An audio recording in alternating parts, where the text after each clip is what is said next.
An inconspicuous glance through the pane and froze in horror. What? It wasn't Michelle. It was a burly-looking bald guy with a thick beard. I had to fight every bone in my body not to yell out in fear. That I didn't know a Catherine, that he must have the wrong number. The man chuckled before saying, "She's sitting right next to you." Whoa! That was too much for me. Whoa! I pulled over on the side of the road. I had no choice. What's good, you guys? My name is ReboundLeader. Welcome back with another video for today. For today, guys, we're going to be reacting to 3 disturbing true scary stories by Mr. Nightmare, bro. The last stories that we had about being deep in the forest, in the woods, doing whatever foolery, that was nuts. To fight back a scream. What? There were 4 figures huddled in the snow. Whoa! Whoa! I thought they were bears. What? That was absolutely crazy. I'm still thinking about that last story. About those people cutting trees as a job and what happened to them. Oh my, bro. Co-workers was found bound, gagged, raped, and murdered in a ditch. Whoa! What? Seriously, 2025, bro, be safe out there. Seriously. But let's get right into this video. Hit that like button, subscribe to the channel if you guys are new. We're trying to make it to 100K by the end of the year. That is the goal. 100K by the end of the year. Let's see if we can make it through. And yeah, let's get right to it.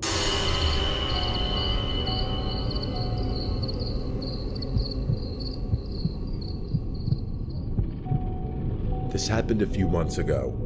I've been driving for Lyft for a few years now, and I usually stick to late night shifts. Bro, who heard about that story about that woman, that obese woman from Detroit that sued Lyft because she couldn't enter the vehicle? She's obese. They're trying to sue Lyft for it. Crazy. Roads are quieter and the tips are better. Crazy, bro. But We live in a weird world, bro. Every once in a while, you get a story that sticks with you, and not in a good way. I'd always thought of myself as careful. I've dealt with my fair share of odd passengers, but nothing, and I mean nothing, even came close to being as strange as what I'm about to tell you. I didn't have a dash cam at the time, and that night was the main reason I installed one. It started off normal enough, just me and the odd sounds my car would occasionally make. I've got this beat up 2005 Volvo, but it's reliable as hell. The streets were quite literally deserted, which, like I said earlier, I preferred. Sometime after 2 p.m., I got a request from a convenience store nearby. Seemed harmless at first, but for some reason, I got this weird feeling in my gut about it.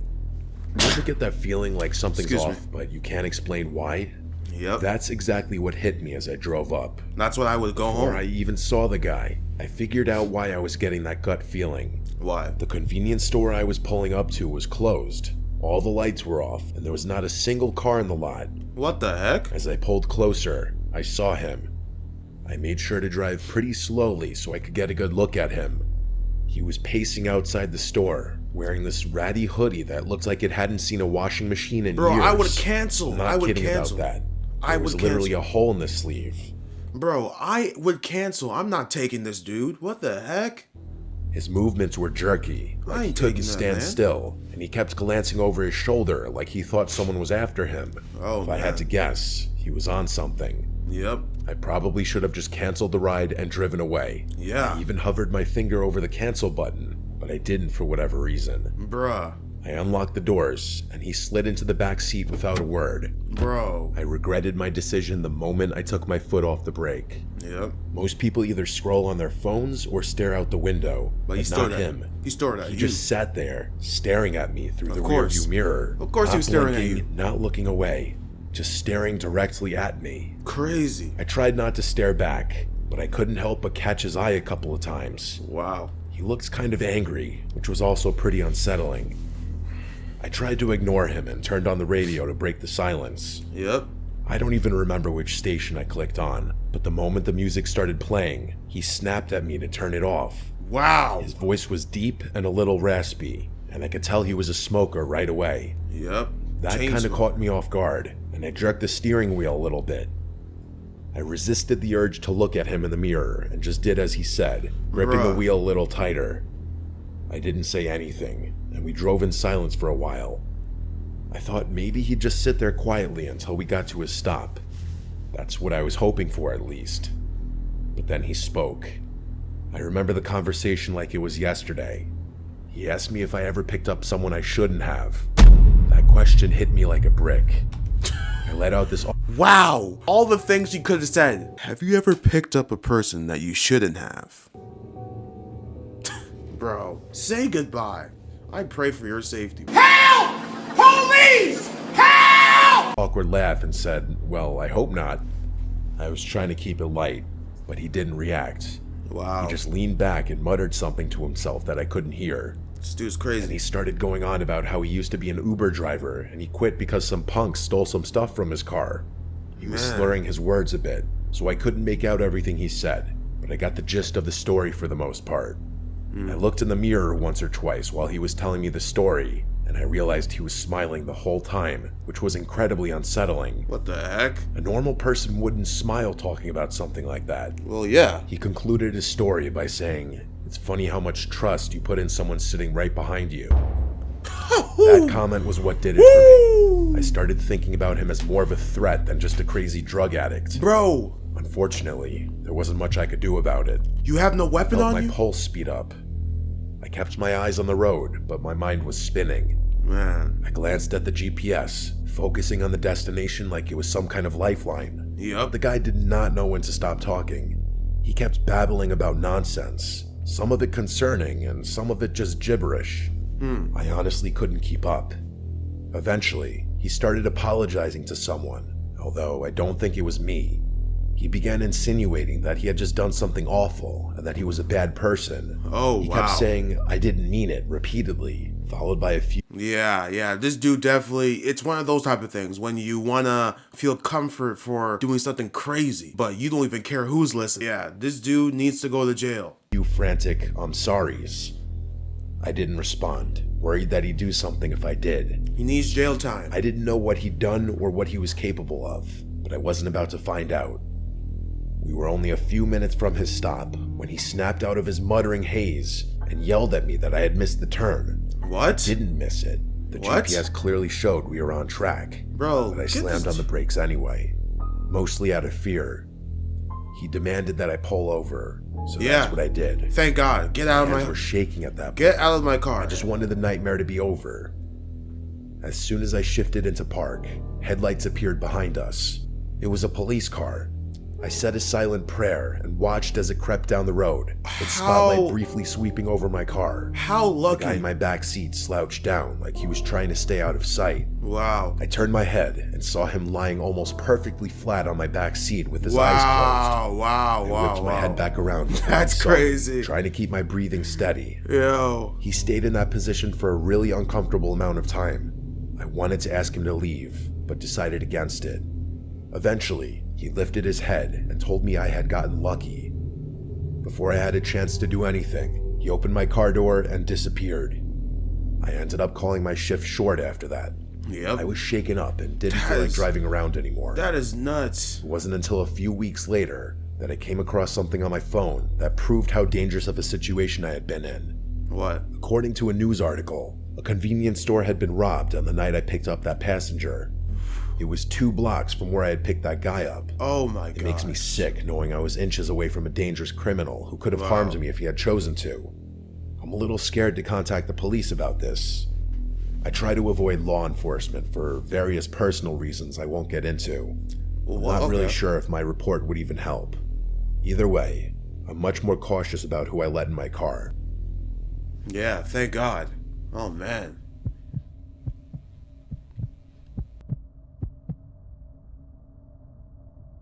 I used to live in the city. The urban lifestyle is honestly what I always envisioned for myself.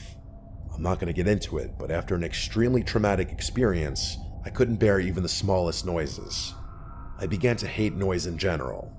My psychiatrist told me I had developed a rare case of phonophobia, so that pins and needles feeling you get when your foot falls asleep. It's kind of like that, but in my chest. Always there. Like I don't know my body that was feeling. bracing for something that wasn't coming. Do y'all know that feeling? I don't know that feeling. I really don't. Every car horn or slamming That door sounds felt like a so jolt straight to traumatizing. my nerves.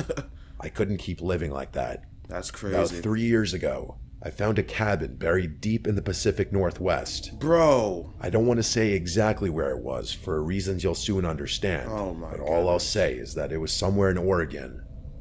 It seemed perfect. Very few neighbors, no traffic, barely any cell service. What really sold me on it, though, was the lack of noise.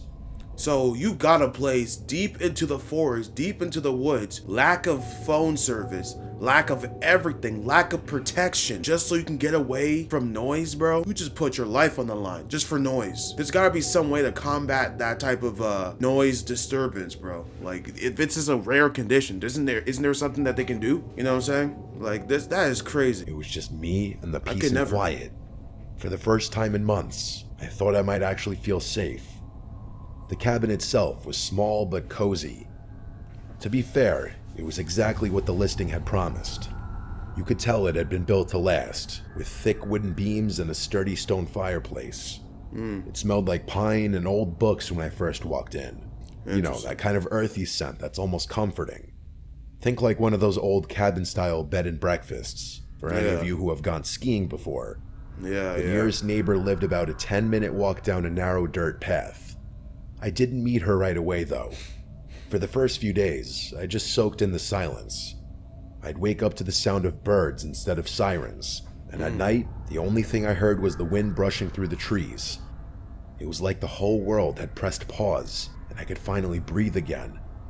I did all my work from my laptop, so there really was no need for me to connect with the outside world beyond that. About a week after I moved in, there was a knock at the door.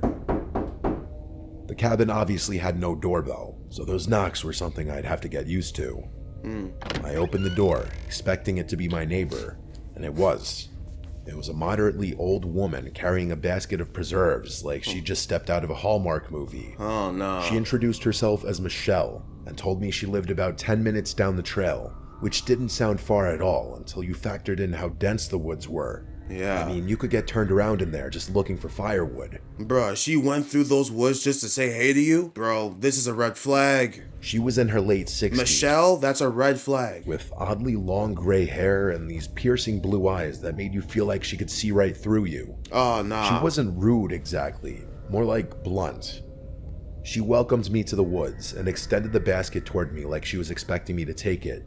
Wow. I didn't really have much of a choice. She was practically shoving it in my face. Yep. I know it sounds hospitable, but her vibe seemed a little off, if that makes any sense. I grabbed it impulsively, but I admit I had never been treated that way by a neighbor before. It wasn't anything crazy, but it wasn't something I was used to. I thanked her as I took the basket, and she looked at me like she was expecting me to say something else. Yeah, bro. Like, I don't know if you ever experienced loving neighbors, but hey, this is one right here. You know, it says right in the word, bro. Love your neighbor as you love yourself. So just accept the fruit basket. Make sure there's no poison, needles, anything in the fruit basket. Take it, say thank you, have a little short conversation, go on with your day. Love your neighbor as you love yourself, bro. Let's continue. I honestly didn't know what else to say, so I just smiled. She Yeah. kept staring at me awkwardly, which confirmed my suspicion that this Oh, this woman is didn't funny. interact with a lot of people. Of course. Eventually, she spoke. She said, and these were her exact words, which I'll never forget: "Always keep your lanterns full, your windows shut tight, and your wits sharper than your axe." It wasn't something a normal person would say to someone else. Yep. It was like she was reciting from a rule book. Yep. It honestly sounded more like a warning than advice. It is. I nodded, smiled, and turned to go back inside. You better lock every single thing in your house. She's giving you a warning out of love for you. So you better listen to everything she says. Every warning, every red flag, you better listen to. Lock them windows, vents, lock them locks, close your blinds. Hey, have that axe and wit ready. After shutting the door, I stood there in silence, waiting to hear her footsteps walk away. Bro. She didn't walk away for a good 45 seconds, which was probably the strangest part about the whole interaction. Despite the weird vibe, I did appreciate her kindness. She seemed reclusive, but not unfriendly. The kind of person who'd help you if you asked, but wouldn't go out of her way to pry.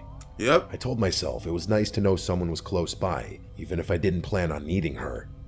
I didn't even bother looking in the basket. I just set it down in the living room and forgot about it. Oh, wow. You didn't even look? There was Red a flag. thunderstorm that night, which You is made a extremely mistake. rare for Oregon, but it does happen. I lit a few candles and curled up on the couch with a book, trying to ignore the fact that the power was flickering every few minutes. Some of you might find that kind of isolation scary, but I actually loved it. What? For some reason, my brain wasn't freaked out by the natural sounds of the thunderstorm. It was actually that specific storm which gave me that realization. I listened intently to everything outside, and it was, dare I say, soothing. What? of But you course, hate noise. That peaceful feeling didn't last. I'm confused. A few hours after the storm started, there was a knock at the door that nearly made me jump out of my skin. Bruh. I say knock, but it was really more of a banging. Nah. It was loud and definitely not I'm not natural. opening it. Like whoever it was didn't care that it was pouring outside. I don't My care heart either. started I'm not pounding, opening it. and I began to feel that god-awful tingly sensation in my chest. Say goodbye. After hesitating for a few seconds, I grabbed a flashlight and got up to check who it was. I looked through the little glass window pane next to the door. It was Michelle, soaked to the bone and clutching a flashlight. What? I opened the door, and she spoke before I even had a chance to greet her. She blurted out that she saw someone near my woodpile and that I should know about it. What? I was beyond confused, but her How did she know though? How did she see how can she see that? It's a thick woods that she's, bro. It's not like I can see her house. She has to go through the woods, these deep woods to find me. Nah, bro, she's off. words were incredibly concerning, and that not took just her. precedence. I stepped out onto the porch, not shining just my her. flashlight into the rain, but I couldn't see anything but trees. Yep. I asked her if she was sure, and she nodded. Her eyes kept darting to the woods like she was expecting someone to emerge from it any second. Bruh. The whole thing was pretty freaky. This is I weird. kept looking around, but there wasn't much I could make out between the darkness and the chaos of the storm. Get back inside the Before I house. could say anything else, she told me to be careful and began walking away without waiting for a response.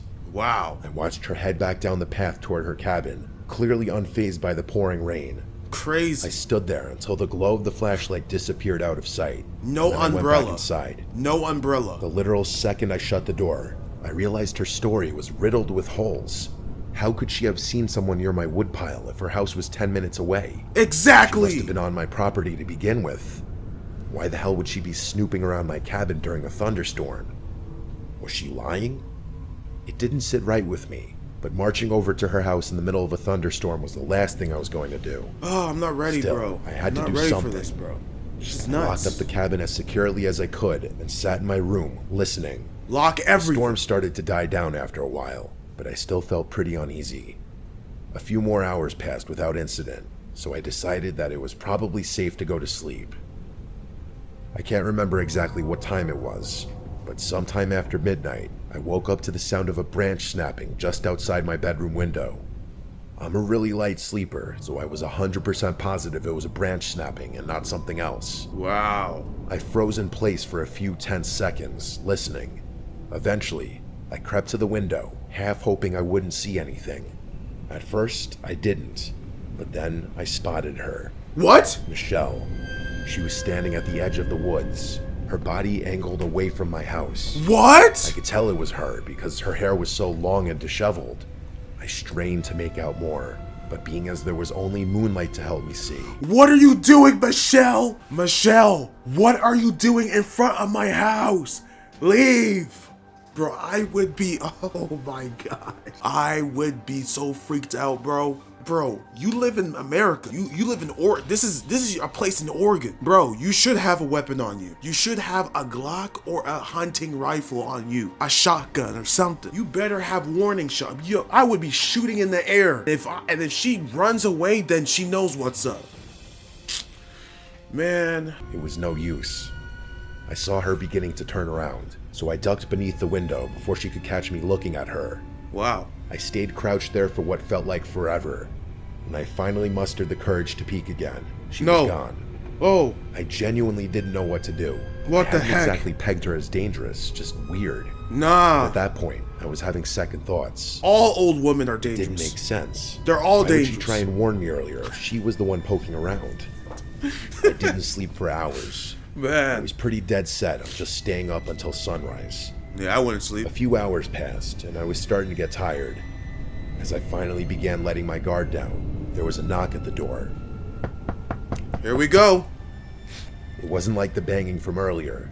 It was actually kind of quiet. Doesn't matter. Still, I wasn't going to get up under any circumstances. Thank God. The pins and needles started up again as I quietly made my way over to the door. I took an inconspicuous glance through the pane and froze in horror. What? It wasn't Michelle. It was a burly-looking bald guy with a thick beard. I had to fight every bone in my body not to yell out in fear. The situation instantly went from a 6 Who the to a heck 10. are you? Are you the husband? Are you the husband? Nah, you have to be. You have to be the husband, bro. I knew she wasn't here by herself, bro. I knew she had a companion. Quietly as I could, I knew. retreated to my bathroom, locked the door, and called the police. Yep, good. As I was on the phone with them, I started to hear banging on the front door. Here like we someone go. was repeatedly smashing it with a heavy object. The Wow. operator told me help was on the way and Wow. instructed me not to hang up. This is I crazy. sat there more terrified than I'd ever been in This my is entire nuts. life. Eventually, the front door gave way, and I heard it crash open. I genuinely thought I was going to die. That man, whoever he was, started smashing things in my cabin. At least that's what it sounded like. All I could hear was the sound of glass breaking and wood splintering. I didn't dare make a sound. Luckily, that man didn't seem to look for me, because I never heard his footsteps leave the living room. Wow. Eventually, the smashing sound stopped, and I was sitting in complete silence again. I had been fighting off a panic attack the whole time. To my surprise, the police actually arrived pretty quickly. Really? Not soon enough to catch that guy in the act. That's crazy. He was long gone. I pleaded with the officers to help me out, but they were Yeah. downright useless. Wow. They did a pathetic search of the surrounding property, but that was it. Really? Oh, these, bro, I can't stand these stupid cops, bro, that do trash searches. Like, respect to the cops out there that actually take their job seriously. They would know. This is what a good cop would do. A good cop would be like driving into the vicinity, into the property, and be like, oh, what the heck? Oh, this man lives here? Oh, heck no. And they would understand immediately the fear that you are going through. And they'd be like, yeah, we're doing a thorough search. Yup. Who do you think did it? Who do you think it was? A bald man? Was there anything else creepy? Oh, this woman named Michelle? Where does she live? Oh, she lives 10 minutes away? We're going to her house immediately. And if there is a man in that house that is bald, say goodbye. We're arresting you. Bro, like, what? I'm getting tired of these cops doing trash searches. Shout out to all the good cops as well, bro. Like, but these trash cops, do your job or get out of the freaking field. Like, what are you doing? Didn't even agree to search the woods, saying that it was too dense and they were unlikely to Crazy. find him there anyway. I begged them to accompany me to Michelle's house at least, Yeah. which they agreed to. Thank When God. we got to her property, my jaw literally dropped. What? The entire cabin was abandoned. Cops What? confirmed this and said no one had lived there in decades. I told them they had to search it for squatters. Wait. What? Who confirmed? Michelle's house at least, Who confirmed? which they agreed to. When we got to her property, my jaw literally dropped. Bro. The entire cabin was abandoned. The cops confirmed this and said no one had lived there in decades. The cops. I told them they had to search it for squatters, but they told me there was no reason for them to do that. They tried to tell me that there was no clear signs of habitation, so it would be a waste of time. I damn near lost my mind when I heard them say that. Yeah. I tried to argue, but they more or less told me that living in the woods was a risk I was taking and was not their problem. Facts. It's true. You put yourself in this situation, bro. You could have just had a nice suburban house that's quiet. You don't need to live in the freaking woods. Do you know how many nice, quiet suburban neighborhoods there are? But you decide to be in the middle of nowhere. Bro, in the middle of nowhere, it's your own risk. In the middle of nowhere, there's trash cops. In the middle of nowhere, there's foolery. That's on you. They left after that, which infuriated me. I obviously moved out of that cabin, but not Thank before God. spending one more night there. It was awful, but I made it through without anything happening. Wow. Things have been good for me since then, but I still constantly think about this experience. Some of my superstitious friends have theorized that Michelle was actually a spirit that was trying to protect me. What? She was really just trying to watch over my property for whatever No, reason. dummy. I don't believe in the paranormal. Michelle has a husband or a henchman, and it was that bald dude. She was scouting the area, talking about spirits, trying to protect you. This is not an angel. She's not an angel. She's not a spirit. She's a creepy old woman. Stop with that foolery, bro. I think it's much more likely that two people, her and that man, had been squatting in that abandoned cabin. Yep. I just still don't understand why they decided to target me, or why Michelle would bother to warn me if she were planning on breaking into my house. Just to I make don't it think fair. I'll ever know. Just to make it fair, bro. Like, you should have been prepared right there. My name is Luke. My girlfriend Catherine and I met 3 years ago as freshmen in college. We go to Stanford, which has been my dream school since I was like 8. Neither of us are from California. Pretty far from it, actually. We're both from Ohio. Her from Cincinnati, and me just outside Columbus. I think that's a big reason we were so attracted to each other. I think people from similar areas are naturally drawn to each other for whatever reason. Stanford's not a huge school, but most of the student body is originally from California, so us being from the Midwest definitely differentiates us. One of the traditions we've created is how we split Christmas between our families. Catherine's popular amongst my relatives, so her presence is always appreciated and welcomed, damn near expected at this point.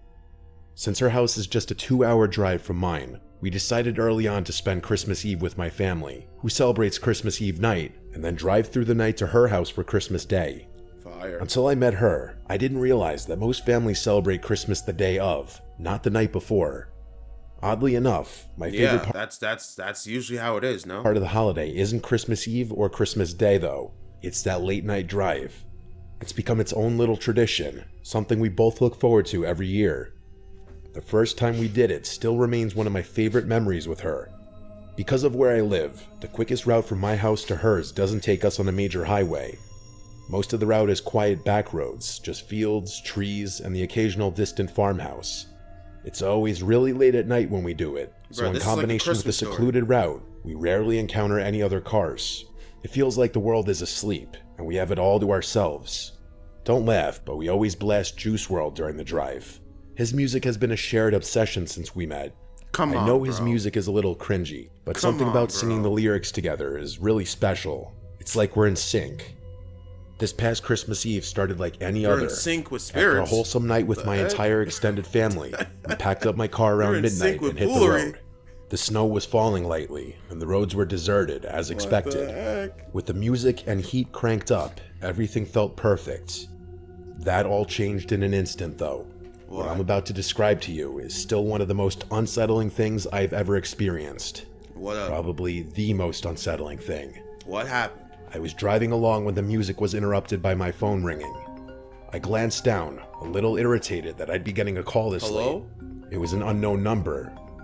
I ignored it without thinking. Probably a scam call. Those things are constant these days. Bro. Catherine made a joke about how committed those call center guys must be making calls on Christmas. I laughed in agreement, and that was that. But then, a few minutes later, my phone rang a second time. I again... Bro, who's calling me, bro? ICE? I'm not going back to Haiti. One of those threats is this illegal alien from Haiti. Looked down and saw that it was another unknown number, probably the same one as before. I sighed, irritated, but let it go to voicemail. Catherine glanced at me and raised her eyebrow, but didn't say anything.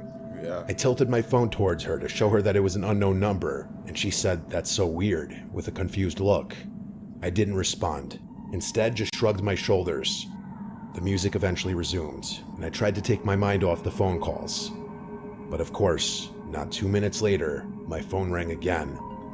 I was pissed at that point, cursing under my breath as I fumbled wildly for my phone. I snatched it from the console and swiped aggressively across the screen, ready to tell whoever it was to screw off for spamming my phone. I could tell I startled Catherine, as her body tensed up with my sudden movements. In hindsight, I probably overreacted, but I was sick of being harassed. I basically barked hello into the phone with as sharp a tone as I could muster. I expected the scam script to begin, but I was instead met with silence. I turned up the volume in my car and immediately picked up on a faint static coming from the other side of the line. Here we go. I was about to hang up when a man's voice spoke. The voice didn't belong to anyone I knew. He said in a calm, almost conversational voice, "Hello, Luke. I was so caught off guard, I nearly swerved off the road. What the I couldn't heck? speak. I felt my whole body starting to itch, What? which always happens to me when I'm nervous. How the heck does he know your Before I name? could respond, the man continued. He started reciting personal information, my full name, my address, details about my life that no stranger should know, details that no stranger could know. GG's. My mind was racing, trying to make sense of it. I wanted to pull over on the side of the road, but I kept driving like I was in some kind of trance. This is not good. I considered shouting This is at not him, good. but This is decided horrible. that anger wasn't the best resource in a situation like this. After he paused for a few tense moments, I finally spoke. I asked him what he wanted in a steady voice, trying to hide the fear I was feeling. The voice paused before delivering the words that made my blood run cold. He said that he wasn't here for me, that he was here for Catherine. What? Hearing my girlfriend's name was about 100 times more terrifying than hearing my own, and the horrified expression on her face told me that she was just as shocked as I was. What do you want with my I girl? blurted out that I didn't know a Catherine, that he must have the wrong number. The man chuckled before saying, "She's sitting right next to you." Whoa! That was too much for me. Whoa! I pulled over on the side of the road. I had no choice. My hands were literally shaking in fear. Nah. I was about to say something. Nah, bro. Who the frick? This gotta be a prank. This can't be real. There's no way this is real, bro. Yeah. Oh, man. Oh, he knew. He saw you guys. He knows what y'all look like. He saw y'all leave. Bro, this is weird. This is weird. When Catherine reached into my lap in one fluid movement and hung up the phone. Just like that. I literally screamed in her face, demanding to know why she hung up on a stranger that was making personal threats towards us. Yeah. She didn't answer, just looked at me with wide, fearful eyes. What? I desperately tried to call the number back, once, twice, 3 times, but it never went through. Okay, what the heck? Catherine told me to keep driving, which Nah. I ultimately did, but Nah. not before questioning her. Yeah, question. She told me she was scared, and that I couldn't blame her for hanging up. Okay, Catherine, why does this person want you so badly? What the heck did you do? Who am I dating? I guess was fair. This is nuts. I drove off in silence, but I still couldn't understand why she'd hang up the phone. This is weird. I don't know whether I was more furious or afraid. Part of me was expecting that number to call back, but after about 10 minutes, I felt like it was increasingly unlikely. At one point, I looked over at Catherine and saw tears in her eyes. Oh, man. She told me she didn't feel safe, which I empathized with. Something in the pit of my stomach gnawed at me, though. Catherine and I had been through enough in our relationship to know that trust didn't always come easily. Yeah. There had been little things, white lies, half-truths, moments where I caught her being less than honest. Oh, I really? knew I was being paranoid, though.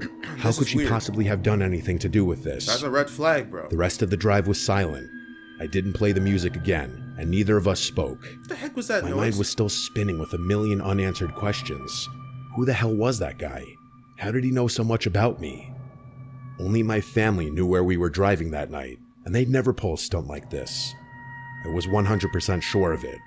I couldn't think of another explanation, though. Even when we finally pulled into Catherine's driveway, I didn't feel much better. It's been almost a month since this happened, and I have yet to get my answers. Wow. Neither of our family members were responsible. We asked all of them. Catherine swears she's just as clueless as I am, which leads me to believe the person on the other end of the phone call had sinister intentions. Yep. You might think I'm overreacting to a harmless prank, but I'm telling you, other than our family members, there are no people on earth who knew Catherine and I would be driving that night. I've been really tense ever since. I can't help but brace myself every time my phone rings. I know he's going to call me again eventually. It's just a matter of time. Bruh. What did Catherine do?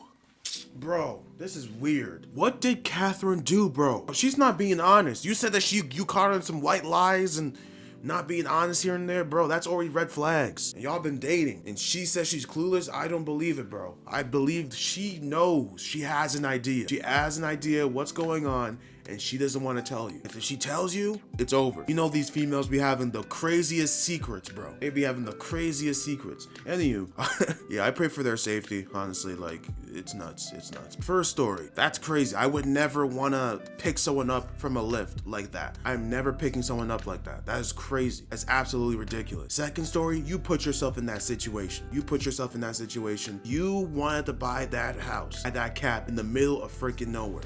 That is you. Your responsibility Your actions, your consequences. Crazy stuff though. Crazy stuff. Thank God you're safe though. This story, yeah, something's up with the girlfriend. Something's up. Catch you guys later. Take care. God bless. Stay safe. Peace. You win. Perfect.